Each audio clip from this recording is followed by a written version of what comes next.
kanina. Puro kasi iyak! Ha? Iyak ka na iyak eh. Tapos ngayon eh, mag-ano ka ng pagkain. Sapakin mo mukha ako. Iyak ka nang iyak. Ba't ganun? Ba't iyak ka nang iyak? Nakakayak mo yung pinanood natin? Ay, ganyan siguro ganyan ka kasi buntis ka no, yung hormones. What? Hormones ba? Ayaw sa'yo. Masyado kang emotional. Yun. Ba't umiiyak ka? Yung palabas na yun, ganun talaga. Yung palabas na yun, dun mo matututunan yung magbago agad. Sa una pa lang dapat gawin mo yung the best mo. Huwag kang mangiiwan. Huwag kang makakalimutan kung sino yung mga kasama mo. Ang pinaka-lesson kasi dyan, nasa huli yung pagsisisi. Lagi mong tatandaan, kailangan pa bang may mawala para magbago ka? Hindi naman, diba? Kumbaga dapat, hanggat wala pang nawawala, baguhin mo na yung sarili mo. Hindi kailangan may mawala pa para maging ganyan ka ngayon. Paano masabi? Ba't umiiyak ka? Yun lang naman yung inano ng palabas. Hindi naman ako doon naiiyak eh. Nakakainis ka, naiinis ako sa'yo, naiiyak ako sa'yo, inis sa'yo. Ba't sa akin? Nanonood lang tayong dalawa eh. Anong yung ginawa ko? Nanonood lang din naman ako, hindi lang naman ako umiyak. Natouch ako, may kirot sa akin puso. Ay. Pero masakit. Paano di ako maiinis sa'yo eh? Nanonood lang ako eh. Kukuha na ako ng popcorn, ubus na. Huh?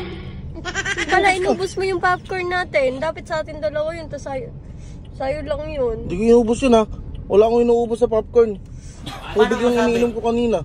Iyak ako ng iyak sa loob ng sinihan sa rewind na yun. Kasi wala talagang rewind. Pagkakita ko sa may popcorn, ubos na. Hindi ko naubos yung popcorn na tapon.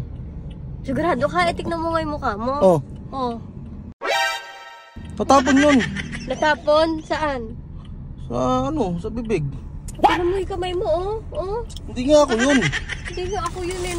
Ano pa yung kamay mo, oh. Puro cheese.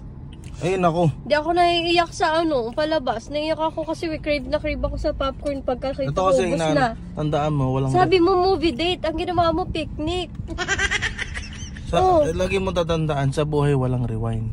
Hindi natin mapapalik. Ay, nasa tiyan ko na. Oo nga. Ayun eh. Iyak ka kasi lang iyak, wala ka tuloy nakain. Kasi ako sisisihin mo. Sabi ko, tiran mo ko eh. Tiran ka eh.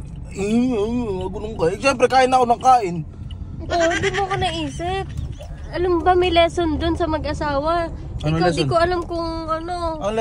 Ang lesson doon, nasa huli lagi ang pagsisisi. Ayan, diyan ka magsisisi kasi iyak ka ng iyak, di ka kumain.